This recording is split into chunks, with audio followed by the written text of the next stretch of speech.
avis, il cherche à bouger. à chercher la lueur. Nicolas et Florian s'enfoncent dans la forêt de Guédelon. Oui, Leur quête, un chêne qu'ils ne vont pas tarder à dénicher. Une belle petite courbure là, ouais. En haut du fût.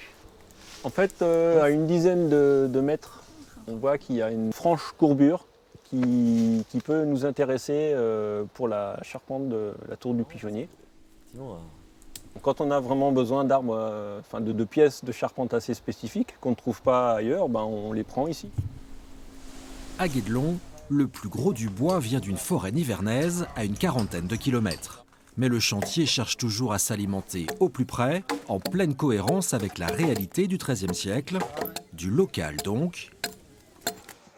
Salut Bruno. Et à ce jeu-là, Claire n'est pas la dernière. T'as des hématites pour moi un peu? Oh là, j'en ai pas mal, ouais. À la carrière d'argile, la peintre vient prendre de Ah oui, quoi il y en a préparer des- ses couleurs. des belles, là. Un petit boulard et un... Je viens de récupérer des hématites qui sont des pierres plutôt rouges foncées qui sont agglomérées dans l'argile. Donc en fait là ce qui m'intéresse c'est l'argile qui va donner déjà une couleur et les hématites ensuite je vais les broyer, ça donnera donc une autre couleur. Tous les matériaux qui servent pour faire les pigments sont trouvés sur place autour du château. La carrière de Pierre, c'est elle qui a imposé ici l'installation du château. Super. Donc j'ai des tailles un peu intermédiaires, j'ai du grand. Théophile le maçon vient s'approvisionner. Celle-là, Tout ce qu'il vous faut. elle est très belle. Franchement, Voilà, bien, t'as bien. c'est même pas du circuit court, c'est encore plus court que ça. C'est peut-être une thématique plutôt d'actualité en ce moment. Le transport à l'époque, au Moyen-Âge, coûte cher. Et avec ce qu'il y a sur la carrière, il y aurait de quoi construire à peu près 2 châteaux et demi. 2 châteaux et demi, ce qui est quand même impressionnant. Et on pourrait s'en inspirer pour la vie ordinaire, selon vous?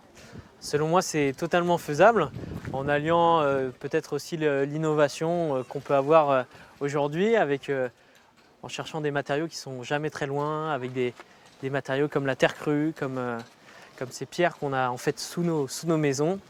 On peut construire avec ça, il y a beaucoup de choses à en retenir. Des leçons du passé pour l'avenir, Claire peut aussi en donner. De retour dans son atelier, elle prépare ses hématites. Comme on va chercher la matière dans la nature, on va la transformer complètement. Et en fait, on a tout le processus en main. On maîtrise complètement le processus.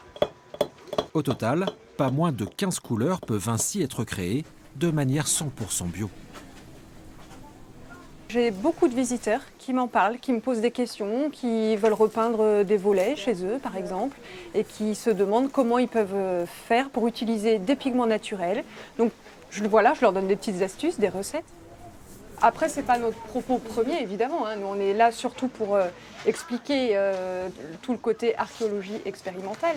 Mais je pense que, parallèlement à cet aspect-là, il y a aussi, oui, on peut montrer aux personnes qui s'y intéressent qu'il y a des choses à faire, à prendre en fait de Guédelon pour les reproduire dans la vie de tous les jours, dans la vie moderne.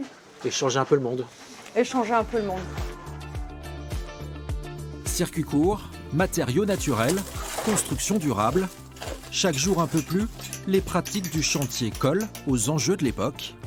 On souhaite que ça puisse pousser des ingénieurs, des architectes, toute personne à se dire que c'est possible et que l'on peut imaginer un monde un peu différent avec des beaux matériaux, des maisons habitables, des formes qui sont en continuité avec l'environnement, avec le patrimoine et une envie de faire société un peu autrement.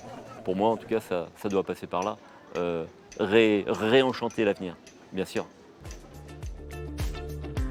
Guédelon, un chantier médiéval, une philosophie aussi. Pour Claire, Théophile, Nicolas et les autres, travailler et vivre autrement.